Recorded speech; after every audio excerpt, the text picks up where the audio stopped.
Ito naman. Grabe. Kawang kawa naman. Kawang kawa naman.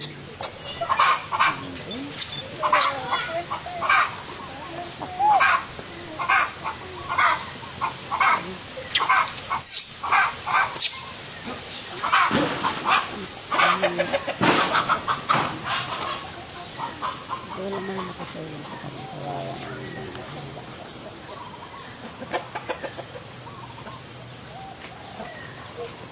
Mas ang galing kayo ng video nito, no?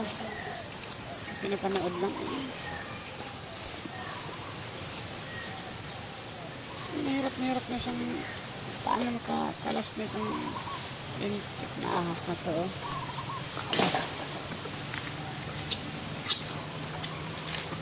Naku, kawawa. Naku, makain talaga siya. Naku, makakay talaga siya. Naku, ang lit ng ilog na to, no? Baby pa to, oh. Oh, hindi ka nagpagkat ng ahas, eh. Parang wala lang sa ahas. Parang pinaglan, ano? Naku, talaga siya. Kawawa naman talaga, ano? Hirap yan. Paano ko siya nakawala dyan? Kawawa naman ako. Lala. Kawawa naman talaga. Hirap naman ito. Kaya ano panoorin ng lintik ng ano ito? Yung video nito. Nakakawawa ang video eh. Hindi ka na. Yan, paano ko siya nakawala nito eh. Kalahati yung wala naman siyang kasama. Wala naman kasama ng ano. Dapat tinulungan siya ng video nito. Panigirin ko ng video nito eh. Pinapanood lang din, ano.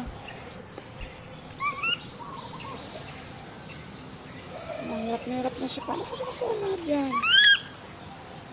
Ay, naku. Kagatin mo kaya? Sige, kagatin mo. Hindi karamdam ng sakit dyan. Ako, yun ko. Sige, kagatin mo. Ay, naku, kawawa ko. Ang kawawa niya, no? Hindi siya makaalis siya. Kaya pala sigaw niya, ano? Kagatin mo pa yung ahas to. Patay na kaya ata. Naku, patay na yung unggoy. Malason siguro yan. Wala na, patay na. Naku, kawawa naman yung unggoy. Patay na talaga. Ay, aba, buhay pa. Buhay pa. Ano sa nangyari? Wala na ka kasi nakaiwas, ah. Mas paano? Makaming labanan to. Wala naman nakatulong sa kanya, no?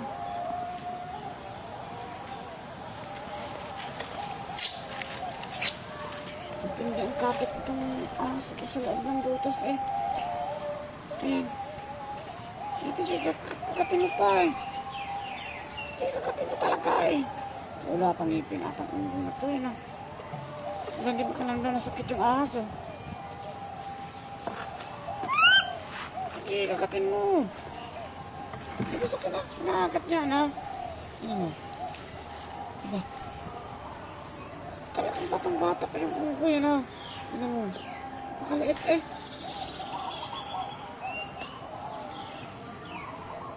Tawagin mo yung kasama. Tawagin mo yung kasama mo. Ha? Tawagin niya sana kasama. Yung nanay niya na. Ha? Tawagin niya sana nanay niya. Ang taga siguro. Natakot din, ano. May tinatawag niya, oh. Yun, kawawa naman siya, ano. Yung nag-video nito. Talagang pinapanood lang, eh. Hindi na lang tinulungan. Ano siya? Ano ito? Ano ito mo? Hindi rin yun eh. Yun na, anak ko. Oo, yan anak ko. Yan. Eh. Yan, tulog.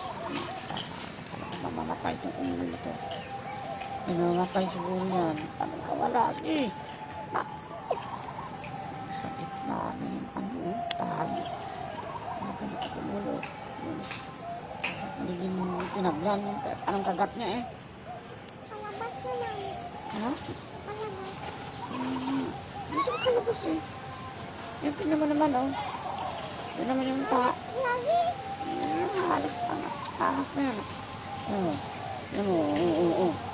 Halos kasi laki ng braso niya yung ahas. Kung mas malaki pa nga ano. Malakas na yan. May saging na.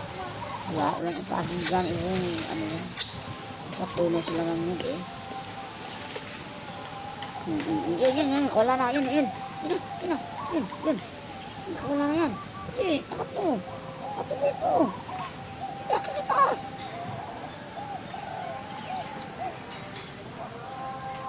Akot ka na akong umpon. Napagod dito. Ito napagod na siguro. Kaya kawawa yung unggoy. Pinano ng ahas, ano. Tingnan mo. Napakaliit na ng unggoy eh. Ayun, nakawala. Ayun. Kaso yung kamay niya.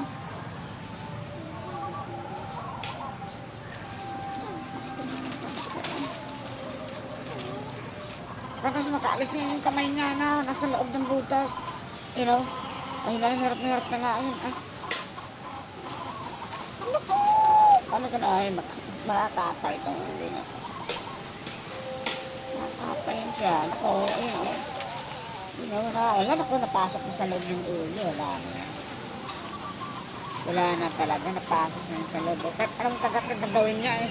Talagang hindi nindo ng ahas eh. Aba! Walang ngipin ang unggoy niyan sa... Wala pang ngipin yan. Ano? Kita mo naman may pinagyan ah. Kagat na ng kagat eh. Saan ko namin kaya yan? Ako, naghahanap siya ng kakampi oh. Tingnan mo naman yung reaction niya. Naghahanap siya ng kakampi. Hindi naman ka nakatulong sa akin dito. Yung nagbibideo nito, hindi na nakatulong eh. Aba, hindi binimitawan ng cellphone. Ano? Video ng video, hindi mo na naawa sa unggoy. Ano ko sa nangyari ito? Diyan sa likod sa bahay. Oo, ayun oh. Yung butas ang lit. Ang butas na na. Ako pa kaya mo muna ito. Hindi makaila, hindi makawala.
lahat. Sa video na ito pag-usapan natin ang tungkol sa dahon sa bayabas na nagdulot ng maganda sa ating mga karamdaman, mga benepisyo nito sa ating katawan.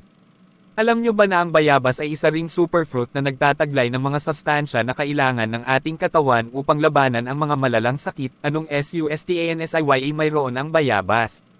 Hindi lang ang bunga ng bayabas ang maaring makapagpagaling ng mga sakit dahil pati ang dahon nito ay may sustansya na maaring may benepisyo sa kalusugan. Ano ang mga sakit na maaaring magamot ng bayabas? Una, sugat. Ang bayabas ay kilala sa isa sa mga nakakapagpagaling ng sugat sa katawan. Ito ay may medicinal benefit sa mga sugat sa balat. Tapalan ang mga sugat ng dinikdik na dahon ng bayabas at maglaga ng dahon nito at gamiting panghugas ng sugat ang katas nito. Pangalawa, pagtatae, uminom ng pinaglagaan ng tinadtad na dahon ng bayabas o kaya naman ang ugat at balat ng kahoy ng bayabas para sa mga nagtatae o nagdiarrhea. Pangatlo, rayuma. Ito ay nakakatulong sa mga rayuma sa paa. Pagtapal ng dinikdik na dahon ng bayabas ay epektibo para maibsan ang rayuma. 4. Ulcer. Uminom ng pinaglagaan ng dahon ng bayabas kung mayroong pananakit sa sikmura upang makakatulong ito sa mabilis na paggaling. 5. Bagong tuli at bagong panganak. Ang pinaglagaan ng dahon ng bayabas ay epektibo sa paghuhugas sa puwerta ng bagong panganak at ang pagpapagaling sa sugat sa bagong tuli.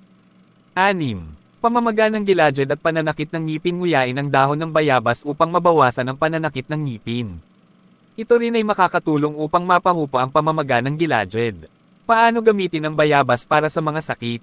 Narito ang mga direksyon kung paano gamitin ang bayabas para sa mga nararamdaman na sakit. Una, bunga. Kumain ng bunga ng bayes o gamitin itong sangkap sa mga putahe. Pangalawa, dahon ng bayabas ay maaring ilaga at inumin ang pinaglagaan ng dahon ng bayabas. Maaari rin itong dikdikan at nguyain para mas makuha ang katas nito o ilagay sa mga sugat upang makatulong sa pagpapagaling. 3. Ugat. Maaari rin ilaga ang ugat nito kasama ang mga dahon at inumin ito parang tsaa. Talaga namang hindi maipagkakaila ang kahalagahan ng dahon ng bayabas sa ating kalusugan. Ang dahon ng bayabas ay hindi lamang pangkaraniwang dahon, ito'y puno ng mga benepisyo na maaaring makatulong sa iba't ibang uri ng karamdaman. Kaya naman, sa susunod na pagkakataon na tayo ay makakaramdam ng kahit na anong sakit, bakit hindi natin subukang gamitin ang dahon ng bayabas bilang natural na gamot? Kung nagustuhan mo ang video ko, like mo, share, siyempre paki-subscribe po.